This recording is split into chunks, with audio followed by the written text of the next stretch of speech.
You are now listening to the Going Deep podcast with your hosts, Kevin Massare and Mike Bundt, live from the Cover One Sports Network. Here we go. You are now listening to the Going Deep podcast with your hosts, Kevin Massare and Mike Bundt, live from the Cover One Sports Network. Here we go.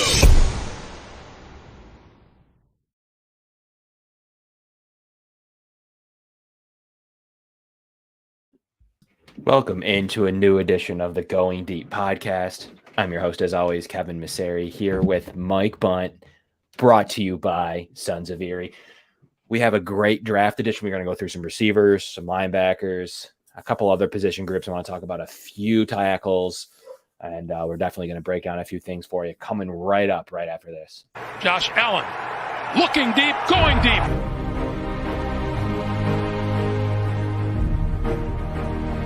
To me, talking about the Bills, what else would you rather be doing? We're hoping to add a new dimension to the Cover One network. Slings it deep downfield, and it's caught inside the 20. Right now, I just want to talk about this championship level. I've never had a championship caliber team to talk about. I want to focus more on the storylines each week. What are the big stories going on with the Bills? What are thoughts, commentary? How do these things impact Buffalo? Deep drop. Deep throw, and it is hauled in for the touchdown. Allen deep to the end zone and caught for a touchdown. Play action. Allen, deep downfield, wide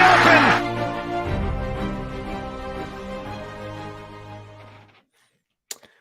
It is finally draft season. It's also Sabres on the brink of the playoff / elimination, actually, in the elimination game. So we appreciate everybody tuning into the Going Deep podcast today on a getting warmer April 4th, Tuesday. And we're just a couple days away from being 3 weeks away from the NFL draft, which it's time. It's time to focus in on the draft prospects. We've talked a lot about veteran wide receivers on this show. I do believe there's going to be some action in that market in 3 weeks. I really do. I think there's going to be some names traded. Will we see Jerry Jeudy traded? Will we see the final destination for DeAndre Hopkins cut or released?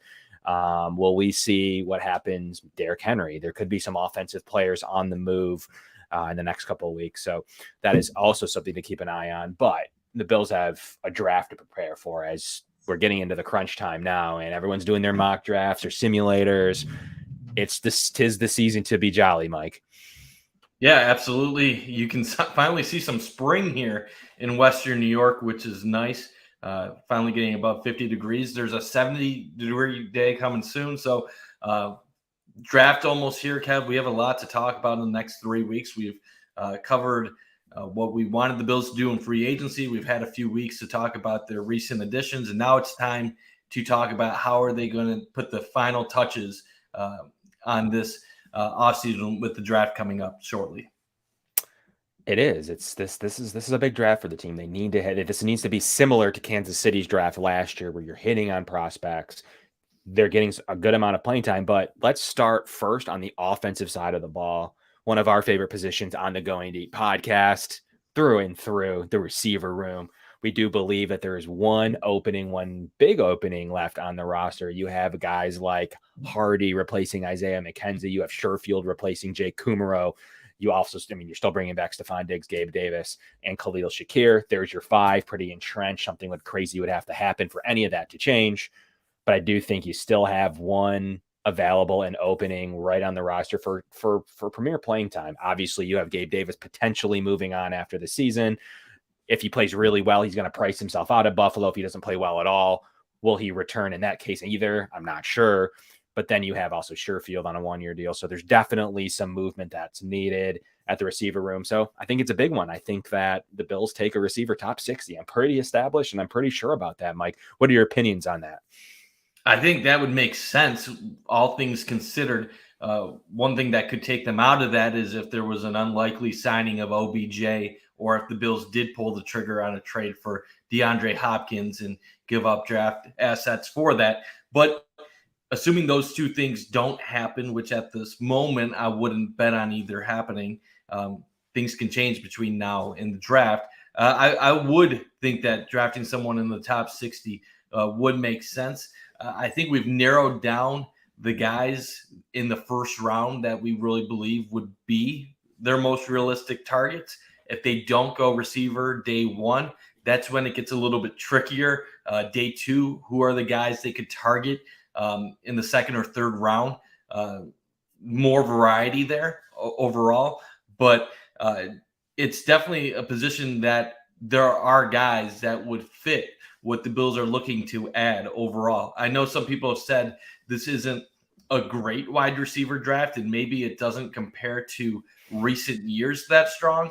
But as I've said on the show in the past couple months, even a bad wide receiver draft in these times is far and above what you would see 10, 20 years ago on a yearly basis. So there's plenty of guys that you can pick from in this class that could be, I wouldn't say stars or impact players right away, but guys that could definitely hit the field and contribute for this team.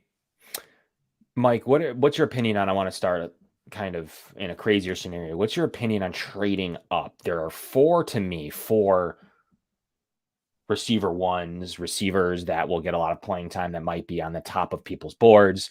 JSN, obviously, you have Quentin Johnston. You also have Zay Flowers and Jordan Addison, who the Bills have now going to visit with the third time. So they're clearly very interested in Jordan Addison. So I don't know that any of the four will be there at 27. What's your opinion on coming up, even if it's 5 to 7 slots, in order to secure one of the top receivers in this draft? What do you feel about getting one of those last of the maybe round one grades? So I am of the opinion, this might be a cop-out to you. I don't care if the Bills trade up or if they trade down at the current moment. It just kind of depends on what their plan is overall. So if their plan is we want a Jackson Smith-Njigba or we want a Zay Flowers, and they know that they have to get to the top 20 to do so, and they still feel fairly certain that they could somehow keep their second-round pick and get one of the remaining linebackers, I'm okay with making that move. You look at the rest of the Bills roster, it pretty much is what it is. The number of draft picks the Bills have really isn't the important thing right now. It's adding guys that you know can contribute and make an impact on this roster. So I'm okay with trading up if, like I said, if it's for Jackson Smith-Njigba or Zay Flowers. Smith-Njigba might be too high for them to get to that point if he ends up going top 15. Zay Flowers definitely feels like it's more realistic.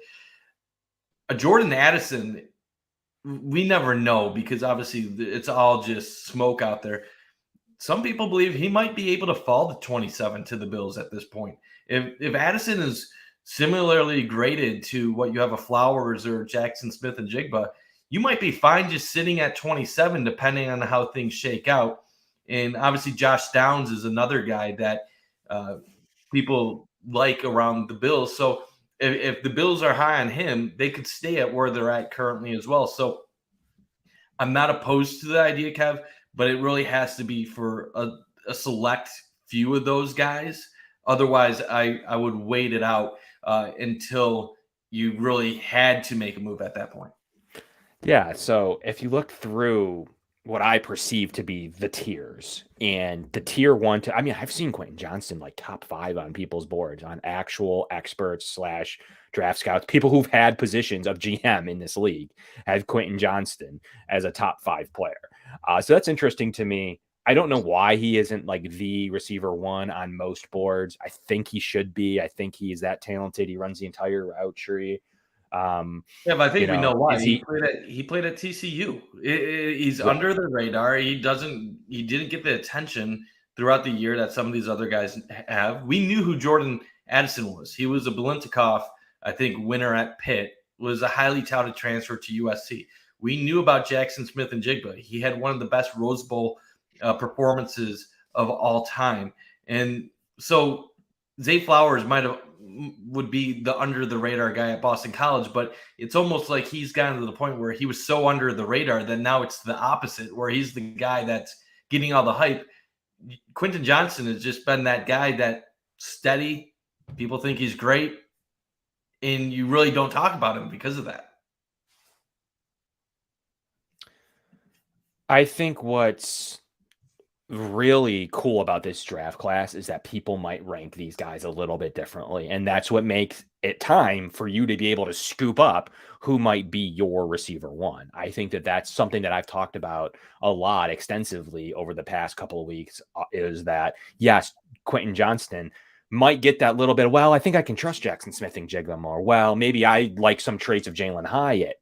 Maybe Josh Downs has done enough in this pre-draft process to push himself up into the top 5. Well, Zay Flowers is just going to do it all, jitterbug that can do anything, elite combination of speed and acceleration. Maybe he's my guy. Well, Jordan Addison's produced at the highest level, as you just mentioned, as a prototypical slot player. So you can, and then you have Nathaniel Dell, Tank Dell, who just is ridiculously talented, but will his size hamper where he gets drafted? Will he go super late? Will he go first round? He could go anywhere in between. So, I think that there's a litany of ways that this thing can go for you. And what's the best is that you could have your perceived top receiver come the middle of the first round, getting toward 20, 22. You watching him like, okay, maybe he's going to have a chance at this guy. Let's just say it's Jordan Addison for this specific discussion. And it could be even Jordan Addison. They want an alpha slot. They want somebody that can win at the line of scrimmage, that can take heat off of Josh Allen early on. I think that he would be a great target for the Bills. And, you're sitting there at 22, like, can you wait it out to 27? Maybe, but it might make more sense to come up starting to get into range of how much are you willing to trade to get your receiver one. If you told me that, just say Jordan Addison's the Bills receiver one, he's on the board at 22, I would want the Bills to go get their receiver one, even if he's the third or fourth receiver off the board. I don't really care if he is that high. He's a receiver one. You got him graded as one of the best receivers in the draft, if not the best. I want you to be aggressive for it because I do believe that that's what Josh Allen needs, is a final piece of a puzzle that can be locked up for 4 to 5 years and then the 5th-year option. So that's my idea. I really like what I see from Addison. He is just elite in many ways. He didn't have the world's best testing, which is good and bad. It's good because, you might have a realistic shot at him now. Is it bad? Is it indicative of who he might be? No, I don't. I love testing. I love RAS. I love a lot of that stuff. Most people know that, but he has an elite athletic ability, really good deep speed, cutting ability, reliable hands, really tough. He's constantly putting up numbers at the collegiate level. He's got that body control, does a nice job locating deep passes, legitimate vertical threat, and he's slippery with elusive footwork and an elite technician. So to me, those are all the things you're looking for, comps to like a Devontae Smith. And to me, that would be a nice missing piece to this offense, Mike. Yeah, absolutely. And that's what the Bills need. The Bills need to have that next guy, that next weapon to add to the receiving core. Obviously, they brought in some talented guys through free agency that we have some hope for that might be decent contributors. But really, when you look at what you said, the Gabe Davis situation, if he ends up having a tremendous year, are the Bills going to give him the money that he wants? If he ends up struggling, you'll have a clear need at wide receiver. What's going to happen with Stephon Diggs as time goes on? Is he going to be content with staying in Buffalo? I know obviously last year he signed the extension, but there are some signs that could lead to some concern about his long-term future. I'm not at that point yet where I don't think he'll be moving or anything. I think he's going to be in Buffalo for a good amount of time moving forward.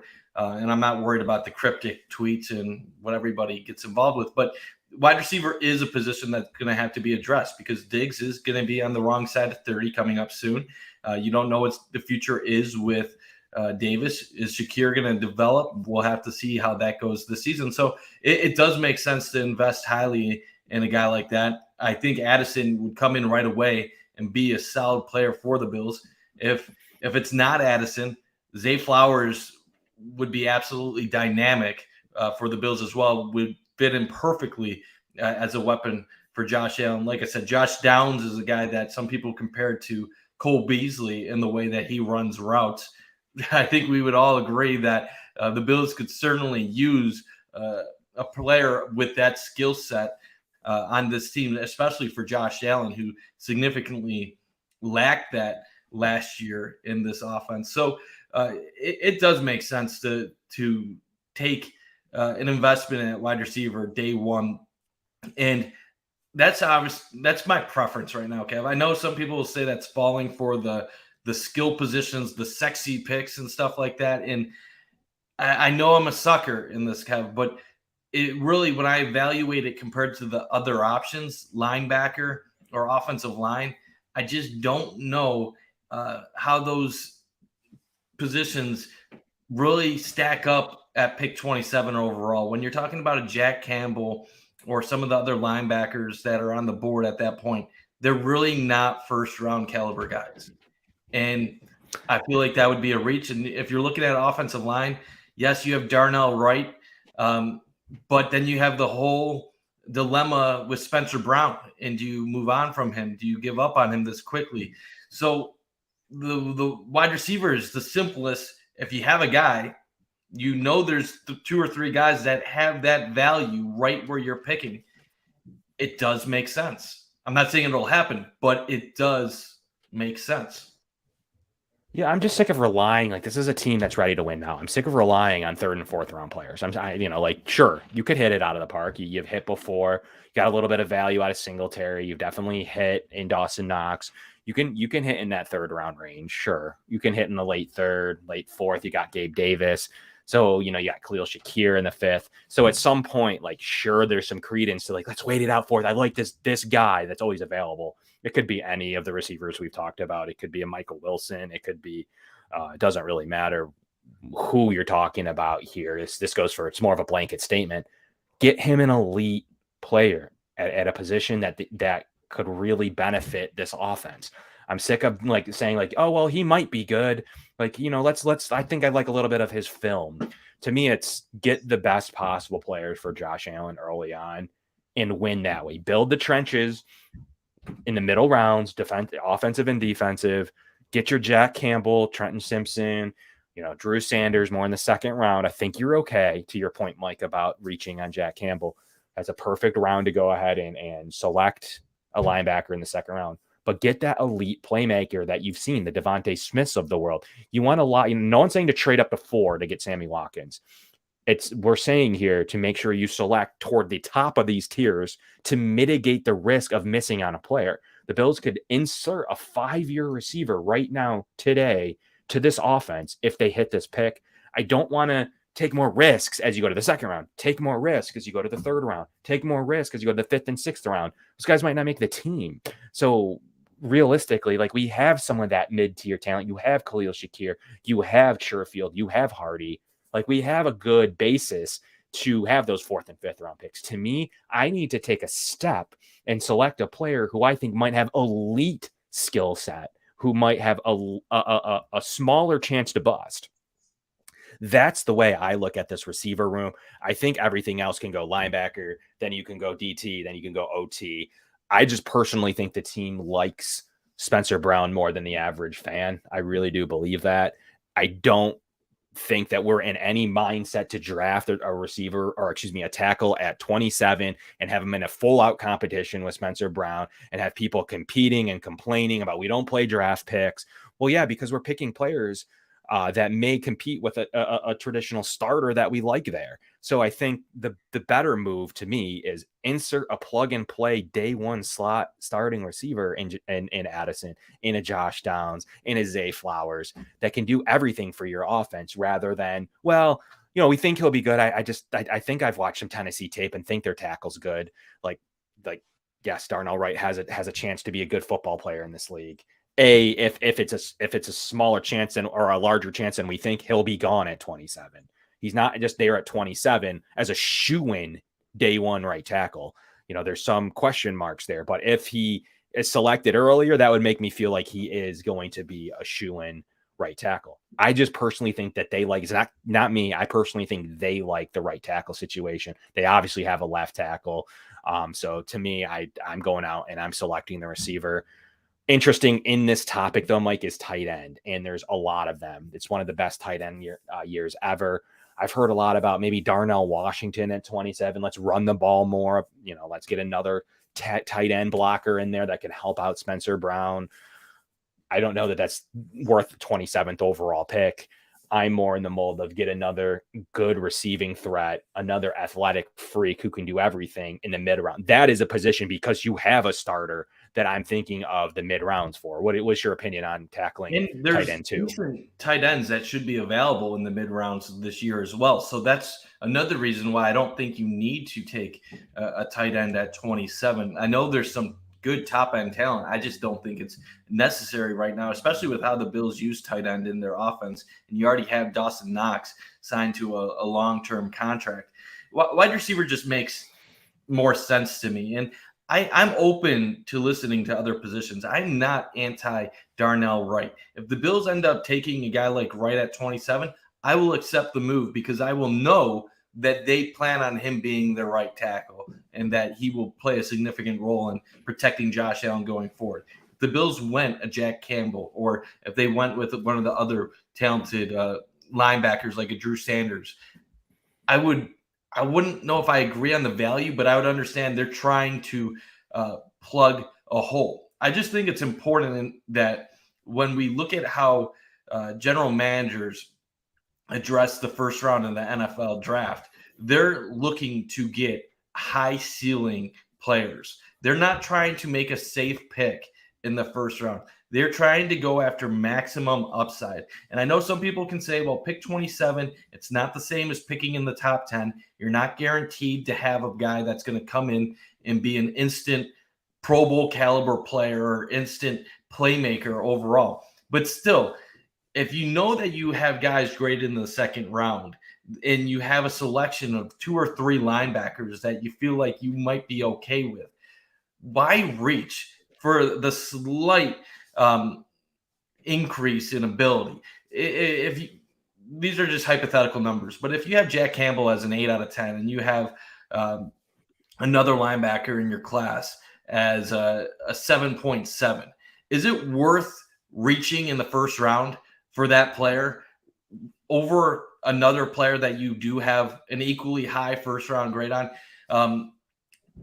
It's not. You take the value, you end up taking a slightly lesser linebacker later on, but you got the high skill player that you needed in your first round. Value wise, you win out in that scenario. So I'm not going to say the Bills are going to draft a wide receiver, but to me it makes the most sense at this time. And there's a couple other positions we'll get to later on the show too, Kev. We're not against D-line. We're not against addressing this team in some other ways as well. But I am not sold on these linebackers in the first round. And if we remember during the drought, one of the biggest reasons why the Bills struggled for so long was that they drafted based on positional need. You don't get better drafting for need unless there's a star quarterback and it just so happens to fit. You draft best players available, the guys that have the highest ceiling. The Bills did it last year. Think of what you want about Terrell Bernard. They thought he was the best player on the board for them. They did it with in a year coming in with they thought they had Jamison Crowder and a buzzing Gabe Davis. They still took Shakir. They took James Cook in a room that was fairly full at the time. So they definitely take a lot of high upside players.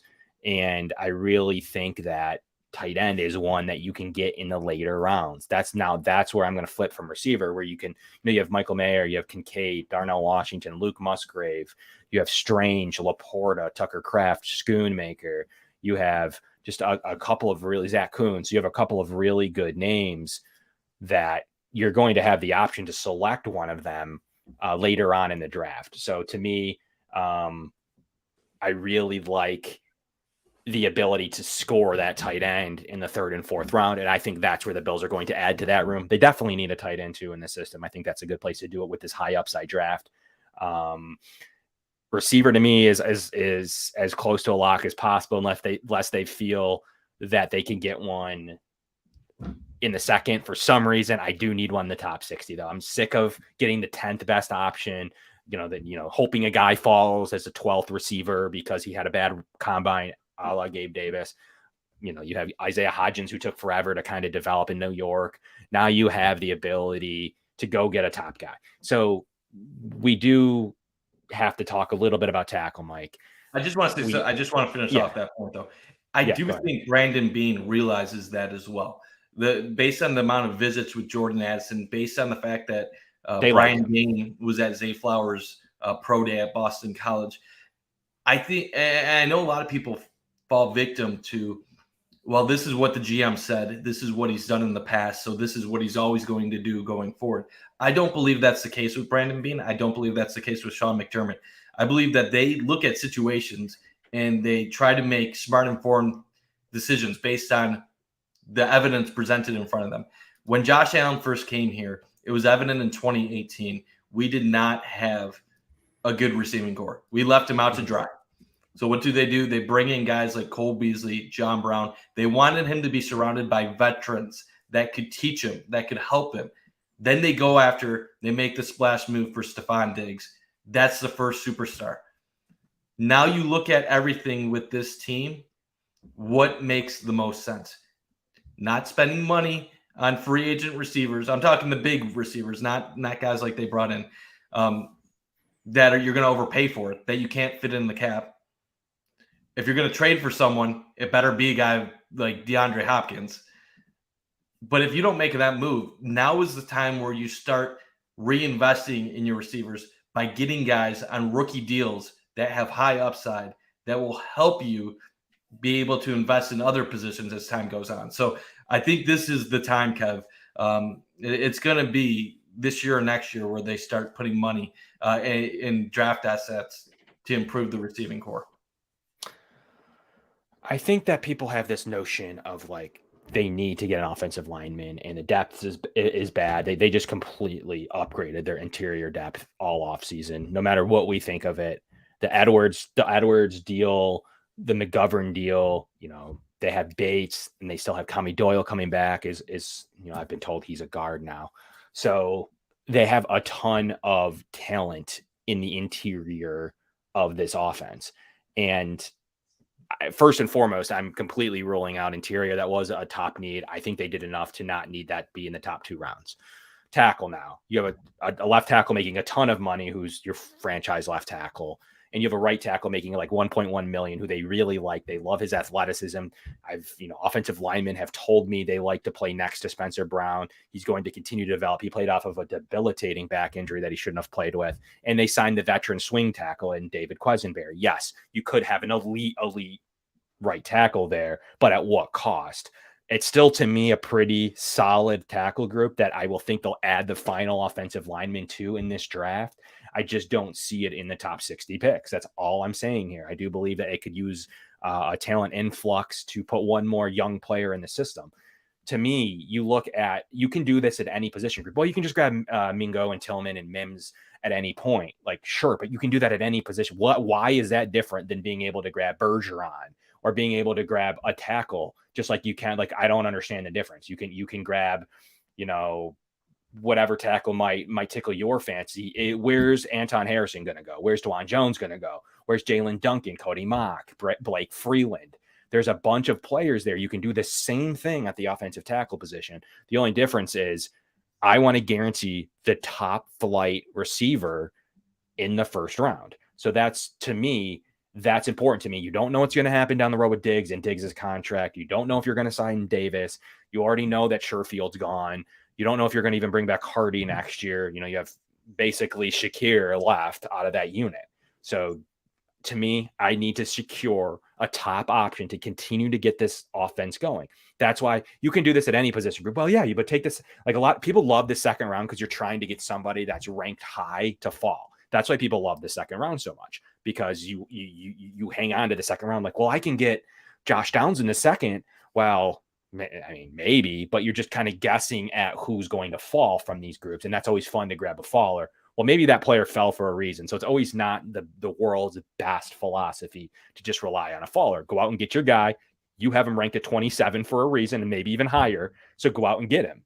So that's why I feel like at this position and where it needs to go and how expensive receiver is. Look, Odell Beckham's still holding out for $15 million.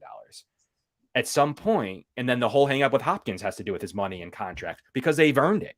At some point, you can go get a $2 million receiver to be in your offense for 4 seasons before the 5th-year option kicks in. It's a really important position to hold the 5th-year option at. I think it's time that they that they select one to add into the influx into this. You don't send Brian Gaine to Boston College for fun. He's there to scout one specific player, to get the receiver room right, to rank their board properly and get it done. So I think that that's my opinion. You can always hit on mid-round guys in any position, though. Like there's definitely, we hear it all the time with running back, even though running back's a lot stronger in the second round than it is the fifth. You can score running back in any round, but your odds are better at the top of the second round statistically at scoring a running back. It just is. So I think that still holds true to me. And the influx of talented receivers in this league that have hit the majority in the middle of the first round and, into the second, but at some point that talent falls off and you're kind of just guessing. So I want to make sure I take a receiver out of this. I want to make sure I take a mid-tier tight end out of this. Now, Mike, it's time to talk a little bit more about tackle before we flip to the defensive side of the ball. What's your philosophy right now and where you want to select the tackle? Obviously, whatever round makes sense, we get it. But do you like a certain player in this? Do you follow my idea that Darnell Wright would come in and have to compete with Spencer Brown and thus increasing the odds of this chatter that we don't play rookies? Do you like Matthew Bergeron from Syracuse, who's just a potential stud in the second round? We want to hold off a little bit for like a TJ Bass from Oregon. Like, I guess, what do you want to do to kind of shore up this offensive line? So first off, I'm not against, like I said, taking Darnell Wright. If the Bills take him, fine. You have a new starter at right tackle, go forward like that. I don't think that's the way the Bills are going to go.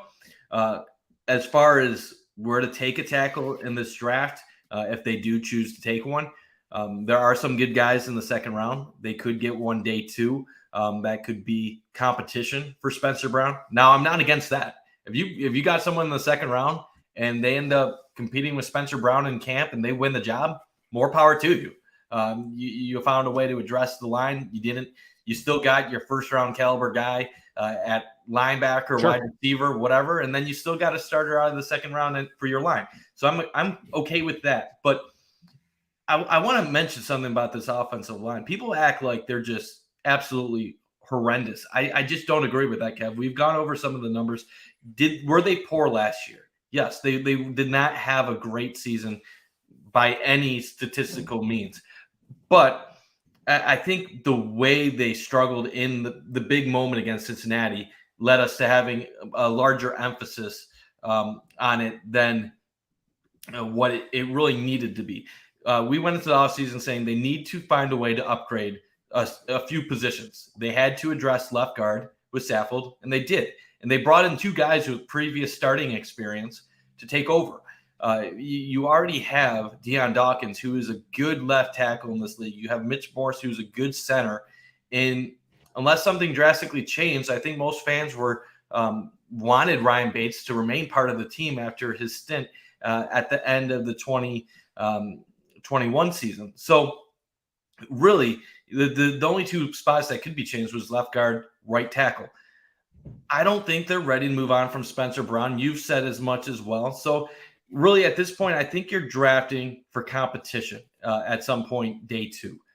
That's when I think it comes into play. And I'm okay with some of the names. Bergeron, as you mentioned, is a guy that definitely could be in the mix. There's some guys that you're looking at maybe more third round caliber.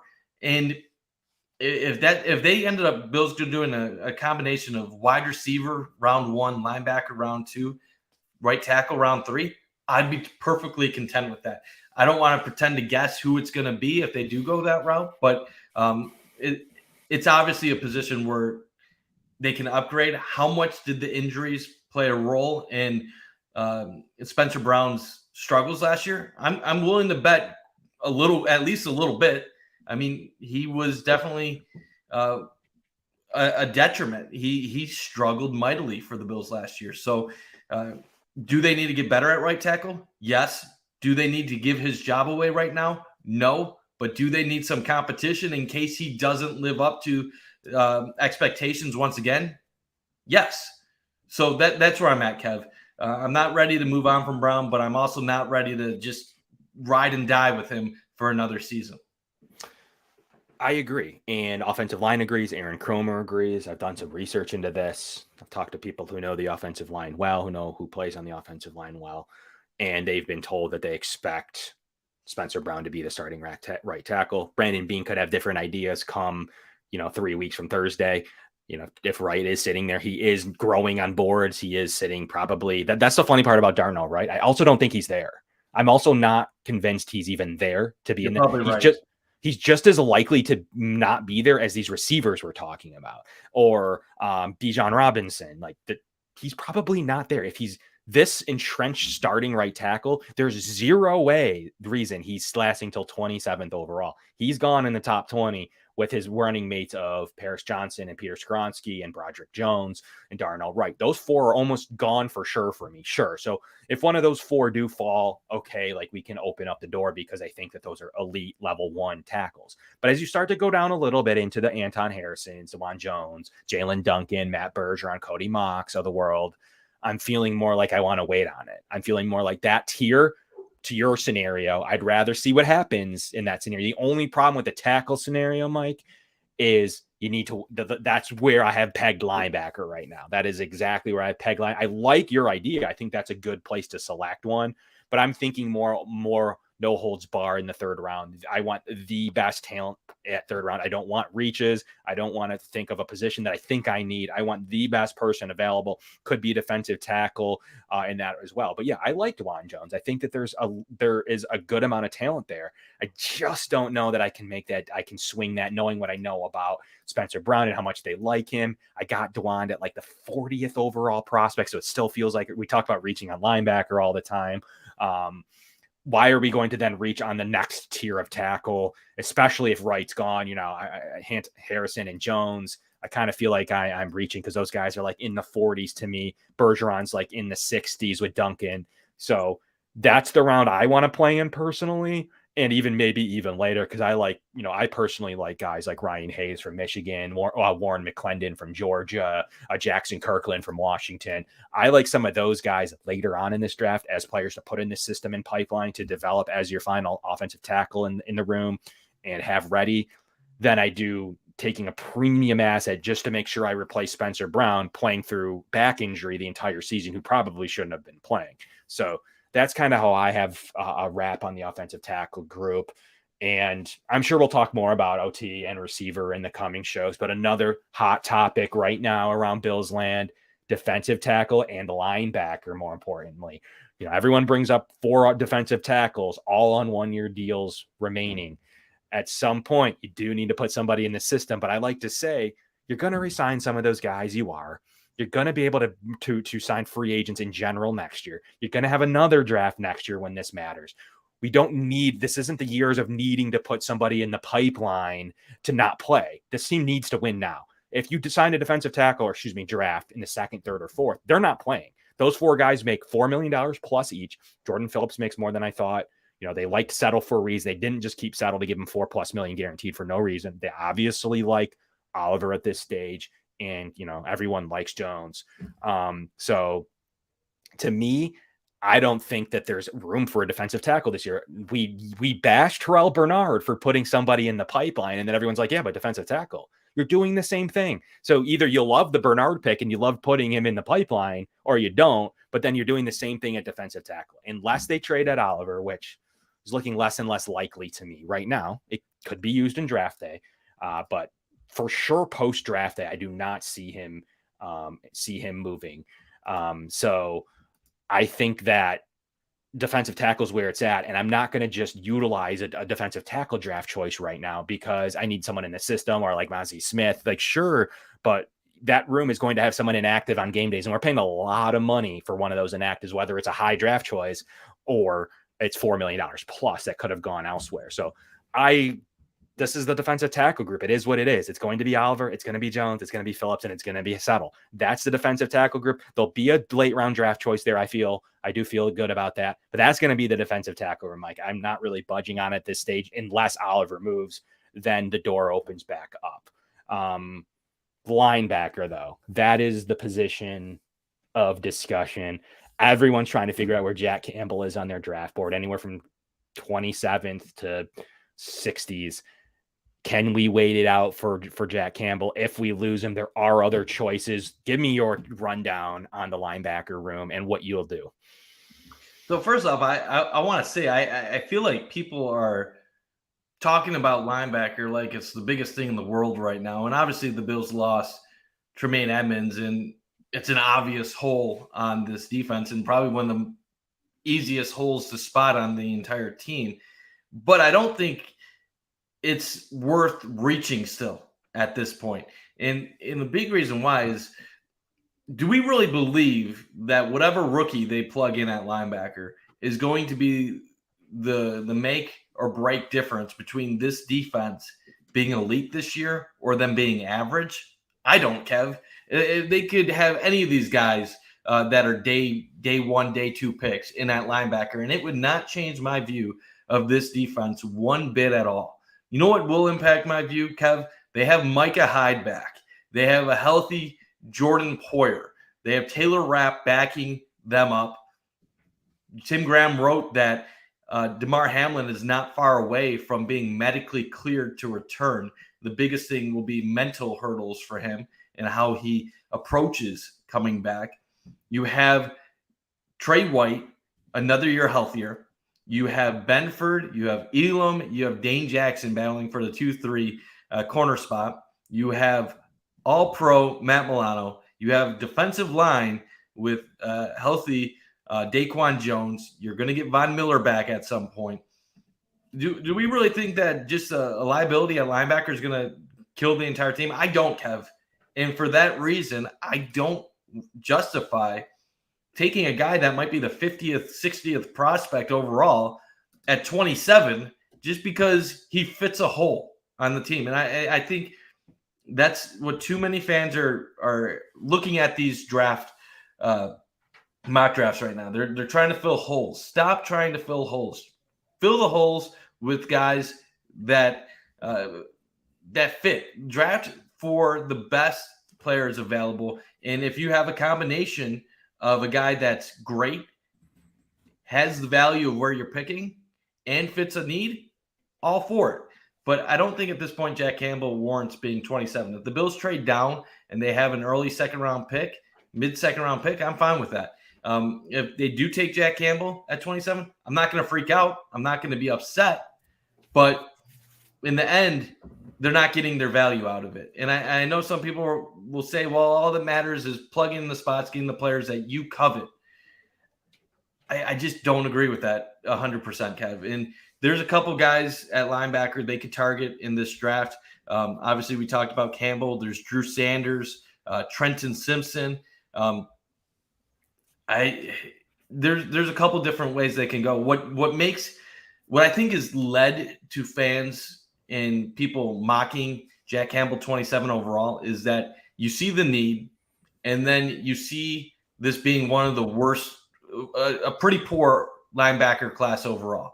So people feel like if they don't take him at 27, they risk not getting a linebacker that is starting caliber on this team. And then they're fearful, well, then the Bills will go into the season with Terrell Bernard or a Tyrell Dodson or someone like that. And I think it's easy for fans to get all excited about the college prospect and think that that rookie is going to come in and automatically, instantly be better than the guy that couldn't see the field last year for you, or the guy that's been a backup for the last 2-3 years.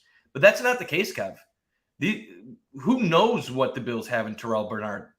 He was worthy of being a third-round pick last year. We don't know what the team is seeing in practice from him on a weekly basis. For all we know, the Bills might not have made a linebacker move because they might think Terrell Bernard is the guy that's going to step up for them next year.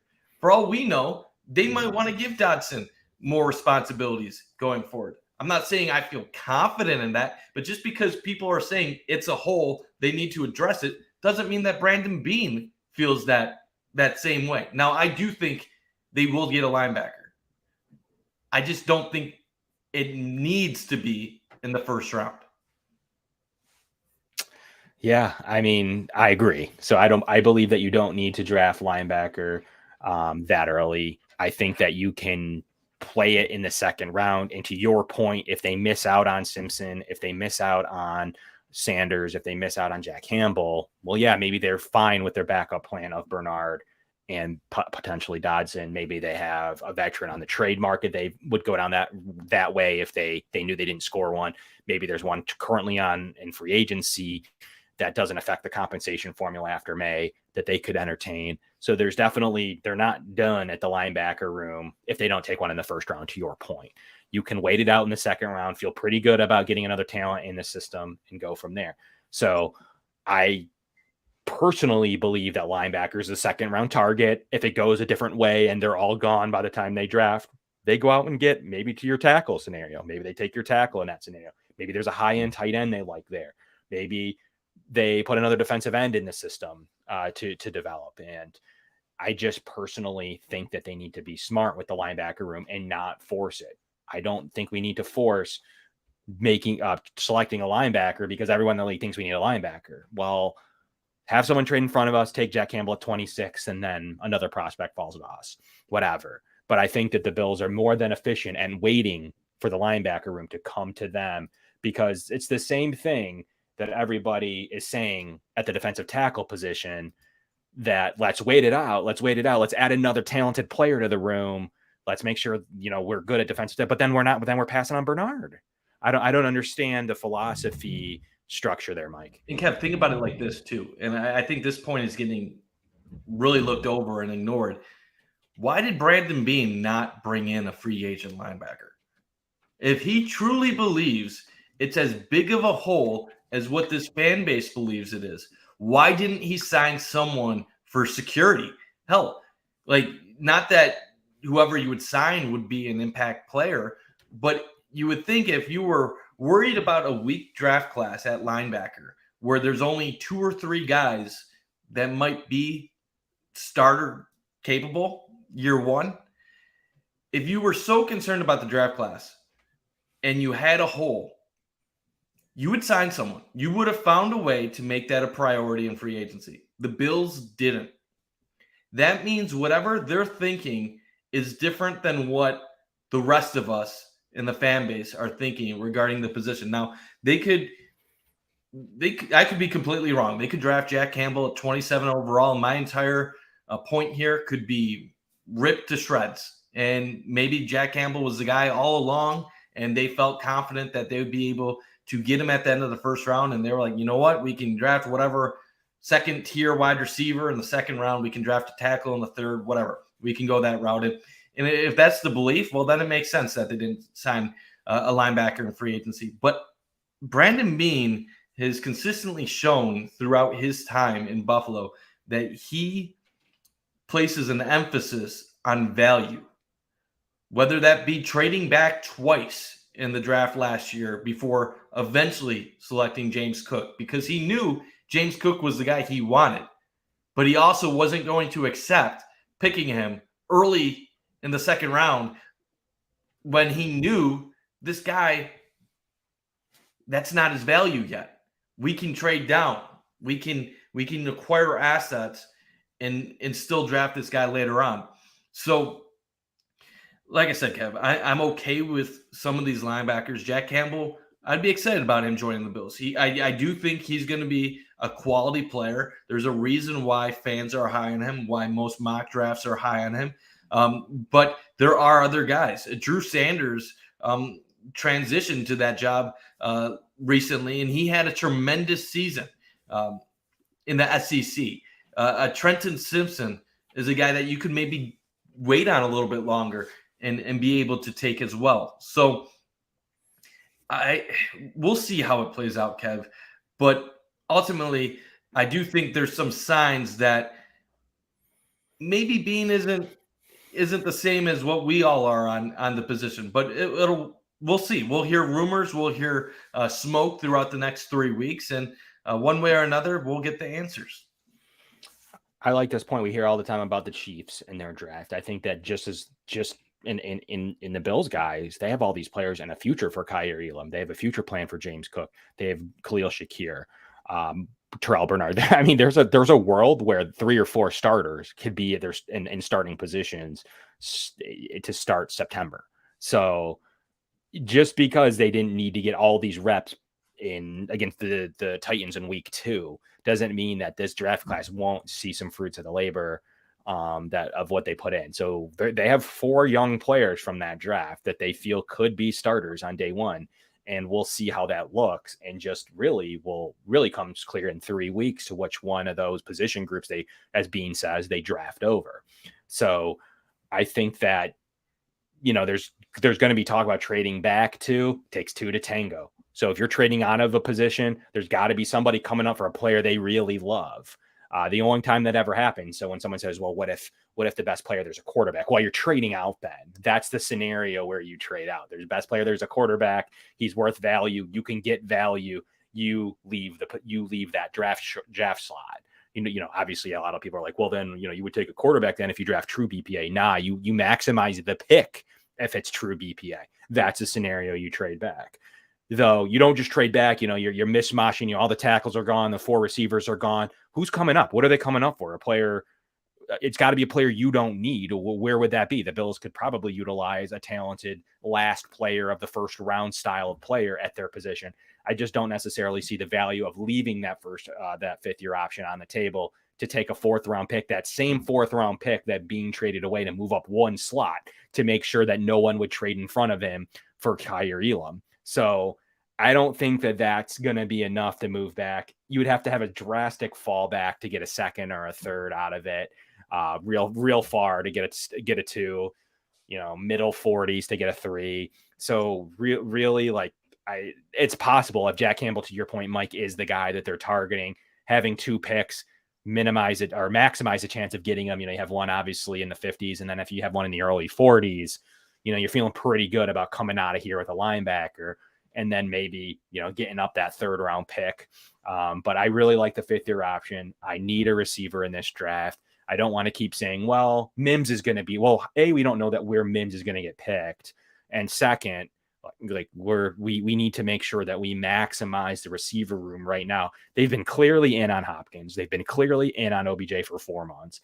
They've been sending their pro and largest scouts to these pro days and meeting with them multiple times. They're selecting a receiver and or trading for a prominent vet, but they're putting a receiver in this pipeline that isn't just waiting for the one guy out of the 10 to fall in the 3rd round. I do believe they're going to come out with someone they perceive to be a really talented receiver, and not the line of, we were glad Gabe Davis ran slow so that we could take him in the 4th round. Yeah, and I'm with you, Kevin. Spin, I see a couple of your comments here, and I understand what you're saying. You want a boundary speed guy with size, and believe me, we all would love more boundary speed guys with size. It's just that's not what this draft is providing right now, and I understand that you're probably saying in that scenario, well, then don't go add a wide receiver in the 1st round. I just don't completely agree with that logic right now. I think the biggest need on the Bills is improving the slot position overall. We saw Josh in the comfort zone when he had Cole Beasley on this team. He utilized the middle of the field. He had confidence on 3rd down that Beasley was going to be where he was. And yes, Beasley was one of the best slot receivers in all of football, but there are smaller guys in this draft that can play that role. Josh Downs is very comparable in certain regards of route running as Beasley. I'm not saying he's Cole Beasley, but if you talk to people that watch Josh Downs play, they feel good about what he can bring to the table. A guy like Zay Flowers is elusive.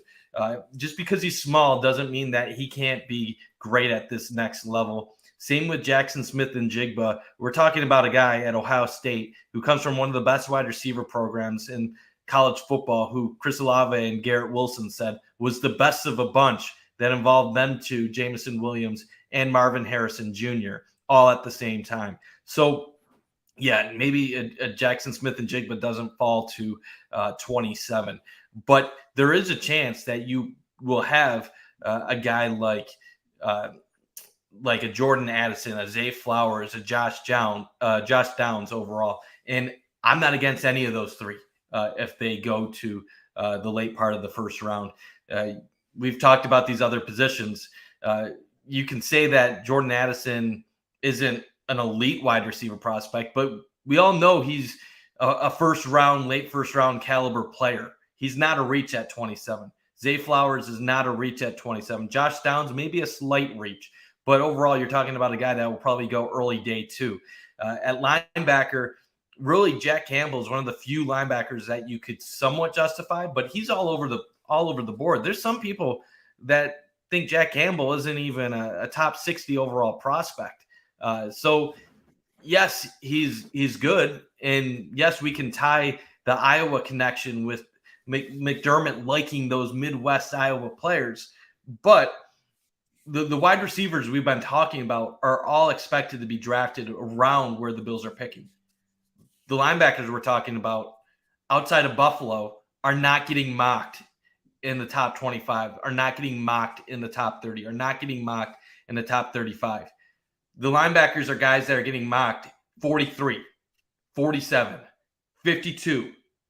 There's a difference between picking one of those guys at 27 compared to picking a wide receiver that is expected to go in that area. So, and when I look at this team, you look at, as we mentioned earlier, the wide receiver room. There's a lot of uncertainty there. That needs to be taken care of to help make sure that Josh has consistent weapons going forward. I mentioned this. I don't think the Bills are going to live or die depending on what they do at linebacker. What's the difference of Jack Campbell being at linebacker or Terrell Bernard starting day one? What's the difference on the team? Is it a huge difference? I don't know. I can't tell you that it's going to be a massive difference. I know that we've all fallen in love with Jack Campbell, but how many of us are actually watching film and actually breaking down everything other than what other fans and other podcasts are saying?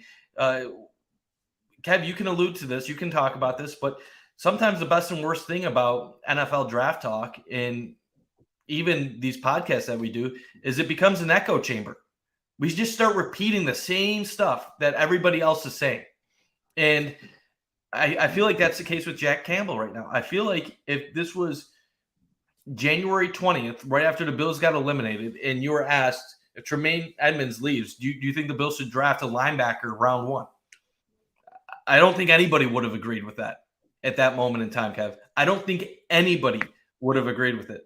But now here we are 2.5 months later, and we've talked ourselves into the idea of drafting a linebacker in the first round. It doesn't make sense to me, Kev. And I will say right tackle, is it a bigger need than wide receiver at the moment, Spin? I see your second comment here. You can make an argument that, yes, right tackle is our biggest weakness on the team. But we've answered the counter to that. They believe that Spencer Brown has untapped potential.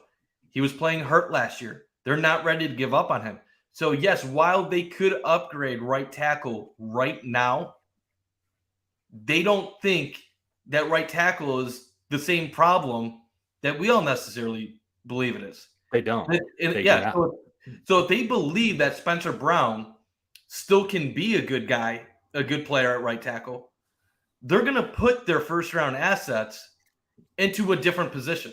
So unless they think and are certain to themselves that they're going to move on from Spencer Brown and they're willing to put whoever they draft at 27 as their starting right tackle and give up on the Spencer Brown experiment and just have him be a swing tackle or the backup, well then, unless that happens, it's going to be a different position.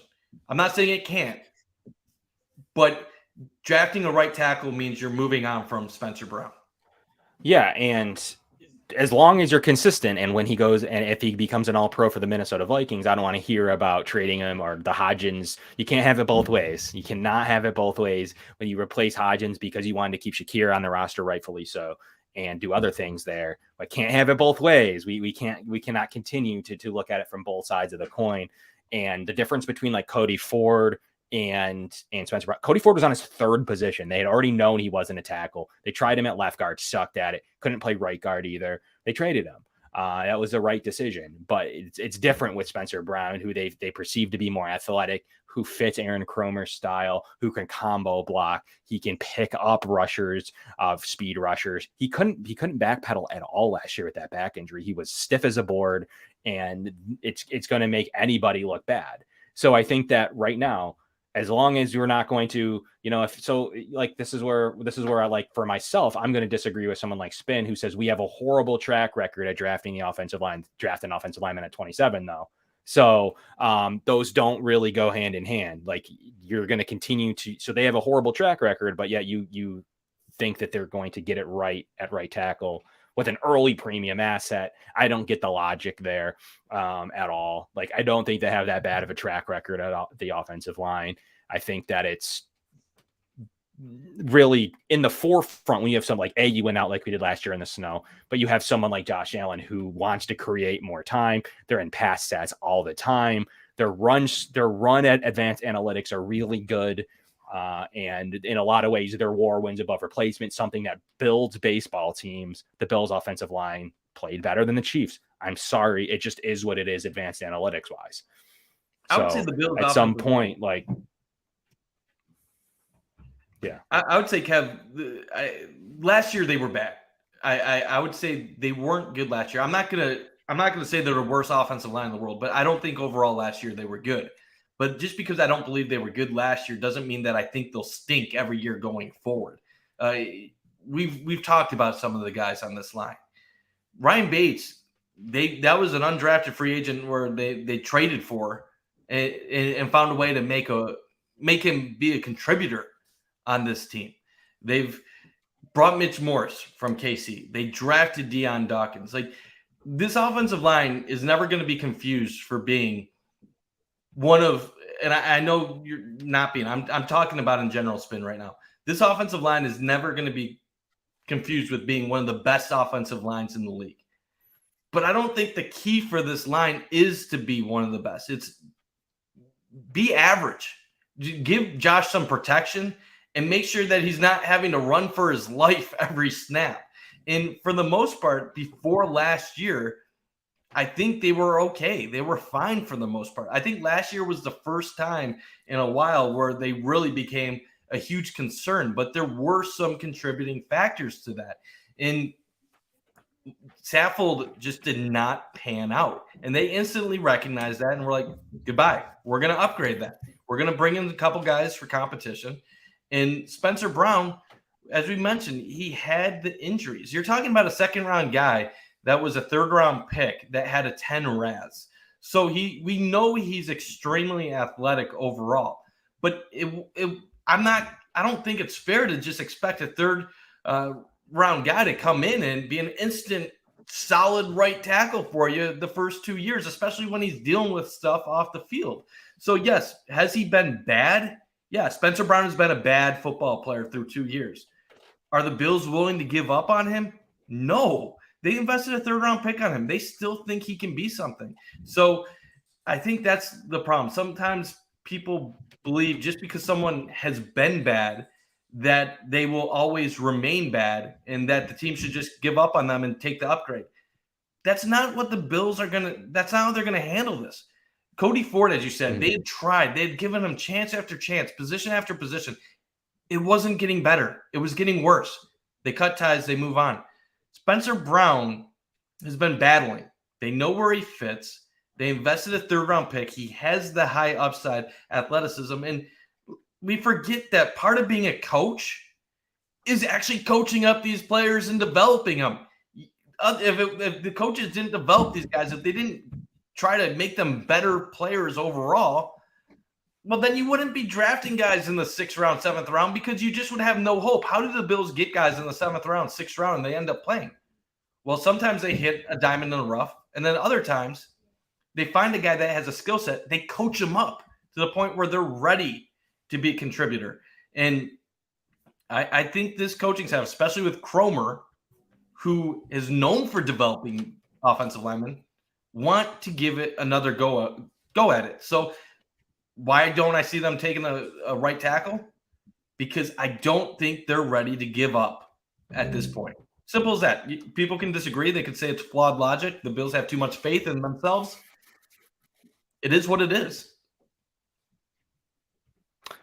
Yeah, and I think it's flawed logic the other way, though. You know, we don't draft tight tackle well. We don't draft offensive lineman, but go draft my guy in the 1st round because I said that it's going to make our offensive line better.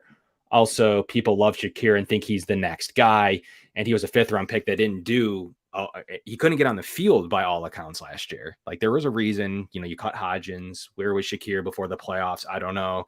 Spencer Brown is a 3rd round pick and he started games and showed flashes. So at some point, like the same kind of thing with Terrell Bernard, where what exactly, we're trying to draft defensive tackles to put them in the system, but all of a sudden Terrell Bernard's an awful pick. It doesn't make sense. It's not, the logic isn't agreeable. It doesn't, I don't follow it. So either you like both defensive tackle and Terrell Bernard, or you don't like either. You don't want to put players in the cupboard, but you can't pick and choose where you're putting players in the cupboard. So like everyone's thinking that Shakir, as of right now, is the starting slot receiver if you go a different direction than receiver. And he's a 5th round pick. He showed some abilities, did have a big drop, needed to come down with that in Miami. That's probably a different game if he secures that pass. But a guy you draft in the 3rd round, 10 RAS, athletic, from a school you trust in UNI, you trusted his work ethic and what he can become. It just doesn't make sense. You're going to draft over him, but you're going to leave Khalil Shakir there. Similarly, like you don't like Terrell Bernard. It just all doesn't work. It doesn't all come together for me. Yeah. And we know what the Bills did last year. They draft and stored. That's what their philosophy was last year with Bernard. Which people hated. And the thing is, because people confuse not seeing the field for being bad. And the truth of it is the Bills knew when they drafted Khalil Shakir, they knew when they drafted Terrell Bernard that they probably weren't going to see the field much last year. But they also believe that was because they had a talented enough roster where they can take chances on guys that they liked, stash them on their roster, have them practice, learn on the bench, learn on the sidelines, and then eventually they'll have their role.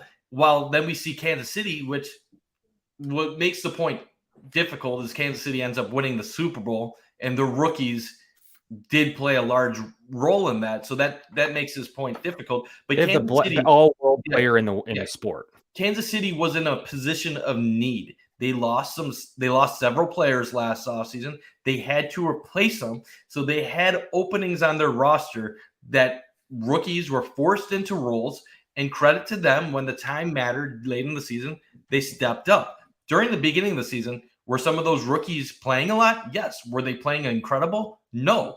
But sometimes we confuse playing and getting stats for being good, and that's not always the case.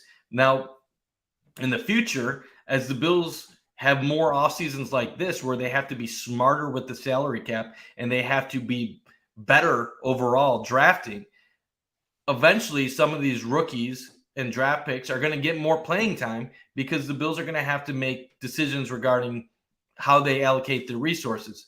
But I'm with you, Kev. Just because some of these guys didn't play in the past doesn't mean that they're not able to step up or that they suck. Maybe they will suck, but it's too early to give up on some of these guys. Yeah, and the argument is a 3rd round pick should be able to contribute, but he's literally behind. So he was at a weak linebacker depth. So you put him in the cupboard for this scenario of losing Edmonds. He's behind 2 all-pro starters. You run a nickel defense. You run a 4-2-5. There's 2 starting linebackers, and you're beneath 2 all-pros who were fairly healthy for the year. And when he did play, showed flashes just as good as Leo Chanel did, a guy in Kansas City who they just went out and signed a linebacker over. Everyone's like, well, why don't we draft Leo Chanel? So to me, like, you put a guy in the cupboard to be able to play in scenarios and develop on this defense because they're going to be more multiple this year. Maybe Edmonds is replaced by Bernard, by Dodson, and by Taylor Rapp in different scenarios. There might be a plan here that isn't just every snap that Edmonds got goes to Terrell Dodson. Maybe there's another rookie that comes in and has a plan. They're going to be a little bit more multiple. They ran more base defense under McDermott than Leslie Frazier liked to run. They were more aggressive under McDermott than Leslie Frazier is. There's a lot of percentages that show they could be more multiple. They could be more aggressive. They could run 3 safety, big nickel, thick dime. They could run a lot of different things that are new. They could run just 3 defensive linemen, maybe have 3 linebackers. There's a litany of solutions here. And to think that it was just Leslie Frazier's defense that is the same as Sean McDermott's, nothing has showed us that other than it being his boss. Nothing has showed us that other than it saying like my boss in any profession, my boss, it does everything my job. My boss doesn't do what I do in my day. So, Eric and Greg and Aaron don't tell us how to run our show. So it's the same kind of thing where sure, there's a structure, there's a style, there's a way you need to follow. There's beliefs of an organization. There's some certain players that they like. Sure, that's true. But that doesn't mean that I'm going to go run the film room the same way that Eric does. It just doesn't mean that. It doesn't mean that if I left that Eric would come on our show and run the Going Deep podcast, probably completely different. It's the same kind of idea, or anybody else's day job. It's the same kind of idea to where, yes, there's going to be similarities, obviously, but it doesn't mean that Rap is going to see they don't traditionally play 3 safeties. We might see it this year. Certainly Rap decided to come and bet on himself on a 1-7 deal for a reason, not to ride the bench and hope someone gets hurt.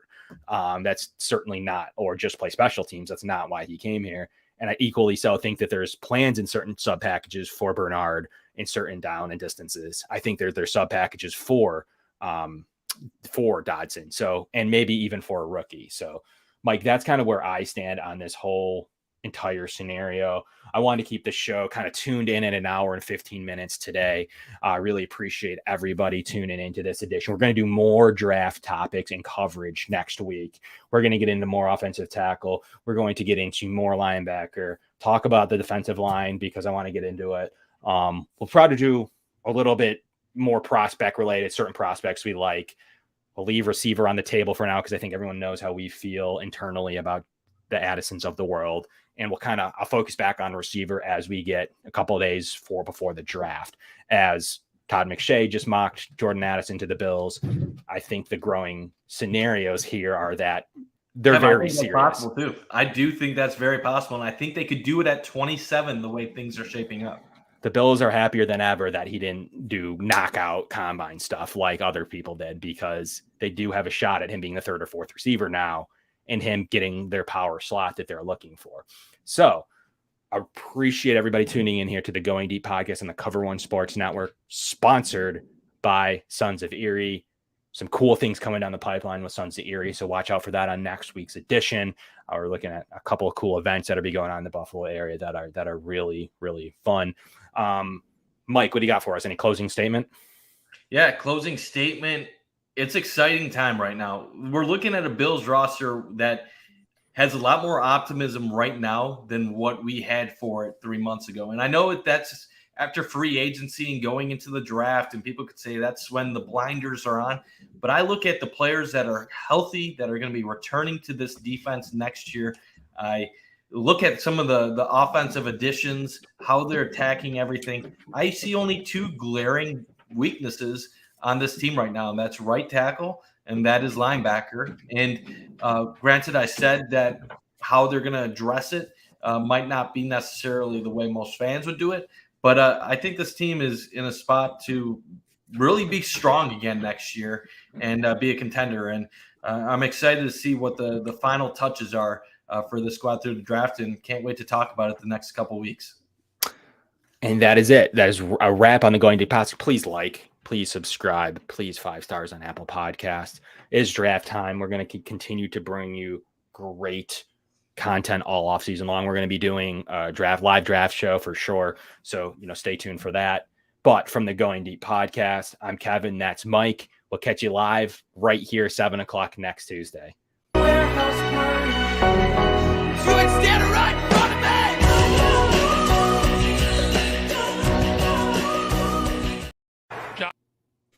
Josh Allen, looking deep, going deep.